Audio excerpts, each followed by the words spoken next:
Hi friends, എല്ലാവർക്കും നമ്മുടെ മറ്റൊരു വീഡിയോയിലോട്ട് സ്വാഗതം. ഇന്നത്തെ നമ്മുടെ റെസിപ്പി എന്ന് പറയുന്നത് നല്ല ടേസ്റ്റി ആയിട്ടുള്ള കക്ക ഫ്രൈൻ്റെ റെസിപ്പിയാണ് കേട്ടോ. എല്ലാവർക്കും ഇഷ്ടപ്പെടുന്ന നല്ല റെസിപ്പിയാണ്. അപ്പം നമുക്ക് വേഗം റെസിപ്പിയിലോട്ട് പോവാം. ഞാനിവിടെ 500 ഗ്രാം കക്കിറച്ചിയാണ് കേട്ടോ എടുത്തിട്ടുള്ളത്. ഈ ഒരു വലിപ്പത്തിലുള്ളതാണ്. ഇനി നമ്മൾ ആദ്യം തന്നെ ചെയ്യേണ്ടത് ഇതിൻ്റെ ഉള്ളിലെ വേസ്റ്റ് ഒന്ന് ഒഴിവാക്കണം എന്നുള്ളതാണ്. കണ്ടോ, ഈ ഒരു ഭാഗത്ത് ഇങ്ങനെ പ്രസ് ചെയ്ത് കഴിഞ്ഞാൽ അതിൻ്റെ ഉള്ളിൽ നിന്ന് ഇതുപോലെ വേസ്റ്റ് കണ്ടില്ലേ, ബ്ലാക്ക് കളറിൽ അത് പുറത്തേക്ക് വരും കേട്ടോ. ഇങ്ങനെ ഓരോന്നായിട്ട് എടുത്തിട്ട് ഇങ്ങനെ പ്രസ് ചെയ്തിട്ട് അതിൻ്റെ ഉള്ളിലെ വേസ്റ്റ് ഒഴിവാക്കണം. ഇല്ലെങ്കിൽ നമ്മളെ കുക്ക് ചെയ്ത് കഴിഞ്ഞാൽ അത് കഴിക്കുന്ന സമയത്ത് മണൽ കടിക്കാനുള്ള സാധ്യതയുണ്ട്. അതുപോലെ തന്നെയാണ് നമ്മൾ ചെറിയ മക്കൾക്കൊക്കെ കൊടുത്താൽ അവർക്ക് വയറുവേദനയൊക്കെ വരാനുള്ള സാധ്യതയുണ്ട് കേട്ടോ.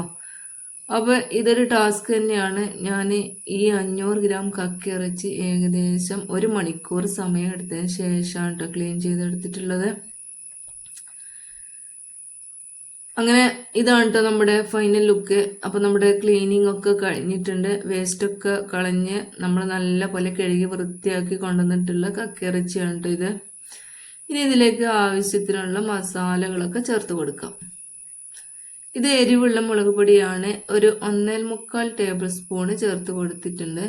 ഇനി നമ്മുടെ കക്ക ഇറച്ചി നല്ല കളർഫുള്ളായിരിക്കണമെങ്കിൽ നമുക്ക് ഇതിലേക്ക് ആവശ്യത്തിനുള്ള കാശ്മീരി ചില്ലി പൗഡർ ചേർത്ത് കൊടുക്കാം കേട്ടോ. അപ്പം മഞ്ഞൾപ്പൊടിയും ചേർത്ത് കൊടുത്തു. ഇത് മല്ലിപ്പൊടിയാണ്. ഇനി നമ്മൾ ഗരം മസാലയാണ് ഇട്ട് കൊടുത്തിട്ടുള്ളത്. ഇത് അല്പം കുരുമുളക് പൊടിയാണ് കേട്ടോ. ഇനി നമുക്ക് ആവശ്യത്തിലുള്ള ഉപ്പും കൂടെ ചേർത്ത് കൊടുക്കാം. എന്നിട്ട് ഇതുപോലെ കൈ ഉപയോഗിച്ചിട്ട് നല്ല പോലെ മിക്സ് ചെയ്തെടുക്കണം. കാരണം ഈ കക്ക ഇറച്ചിയിൽ മസാലകളൊന്നും പെട്ടെന്ന് പിടിക്കൂല കേട്ടോ. അപ്പോൾ അതിന് വേണ്ടിയിട്ട് കൈ ഉപയോഗിച്ച് മിക്സ് ചെയ്ത് ഒരു 10 മിനിറ്റ് റെസ്റ്റ് ചെയ്യാനായിട്ട് വെക്കണേ.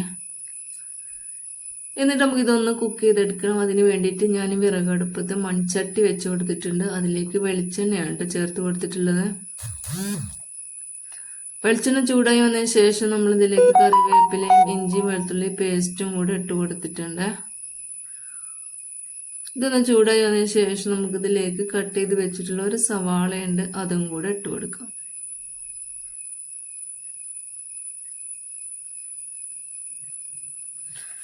ഈ സവാള ഞാൻ ഒന്ന് ചൂടാക്കി എടുക്കുന്നുണ്ട്. ഒരുപാട് സമയം വഴറ്റിയെടുക്കുന്നില്ല, എന്നാലും ഒന്ന് സോഫ്റ്റ് ആക്കി എടുക്കുന്നുണ്ട്. കാരണം നമ്മൾ മൺചട്ടിയിൽ വിറകടുപ്പത്താണല്ലോ കുക്ക് ചെയ്യുന്നത്. അപ്പോൾ അതുകൊണ്ട് സവാള ഒന്ന് പെട്ടെന്ന് വെന്ത് കിട്ടാൻ വേണ്ടിയിട്ടാണ് ഇങ്ങനെ ചെയ്യുന്നത്. ഇനി ഒരു തക്കാളി കൂടെ ചേർത്ത് കൊടുക്കാം. ഒരു 5 മിനിറ്റ് ഞാനിതൊന്ന് അടച്ച് വെച്ചിട്ട് ഒന്ന് സോഫ്റ്റ് ആക്കി എടുക്കുന്നുണ്ട്, നമ്മുടെ ഉള്ളിയും തക്കാളിയൊക്കെ. അപ്പോൾ നിങ്ങൾ ഗ്യാസ് സ്റ്റൗവിൽ ഫ്രൈ പാനിലാണ് ചെയ്യുന്നതെങ്കിൽ ഇങ്ങനെ ചെയ്യേണ്ട ആവശ്യമൊന്നുമില്ല കേട്ടോ.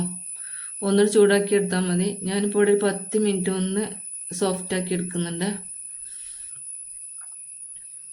ഇവിടെ 10 മിനിറ്റ് കഴിഞ്ഞിട്ടുണ്ട്. നമ്മുടെ ഉള്ളിയും തക്കാളിയൊക്കെ നല്ലപോലെ സോഫ്റ്റായി കിട്ടിയിട്ടുണ്ട്.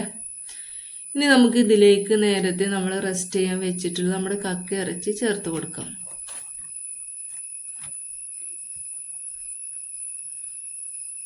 അപ്പോൾ നമ്മുടെ കക്ക ഇറച്ചിയിൽ മസാലകളൊക്കെ പിടിച്ചിട്ടുണ്ട് കേട്ടോ. കക്ക ഇറച്ചി ഇട്ട് കൊടുത്തതിന് ശേഷം ഇത് നല്ലപോലെ ഒന്ന് മിക്സ് ചെയ്തെടുക്കണം.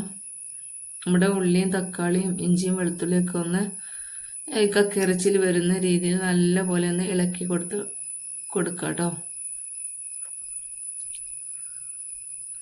അപ്പോൾ ഇതുപോലെ ഒന്ന് മിക്സ് ചെയ്ത് കൊടുക്കുക. അതിന് ശേഷം ഞാനിത് അടച്ച് വെച്ചിട്ട് ഒരു 5 മിനിറ്റ് കുക്ക് ചെയ്തിട്ടുണ്ട് കേട്ടോ.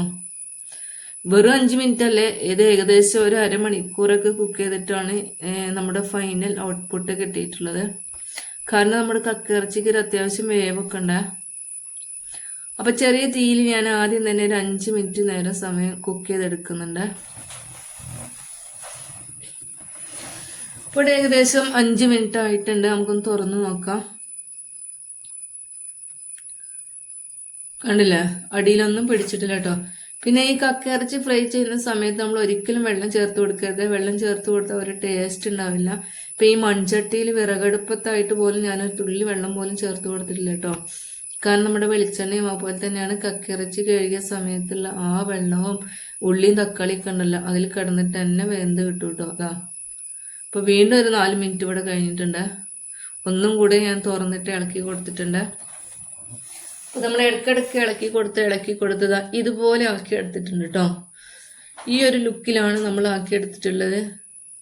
തീരെ നനവില്ലാത്ത ഈ ഒരു കൺസിസ്റ്റൻസിയിലാണ് കേട്ടോ നമ്മൾ എടുക്കാനായിട്ട്.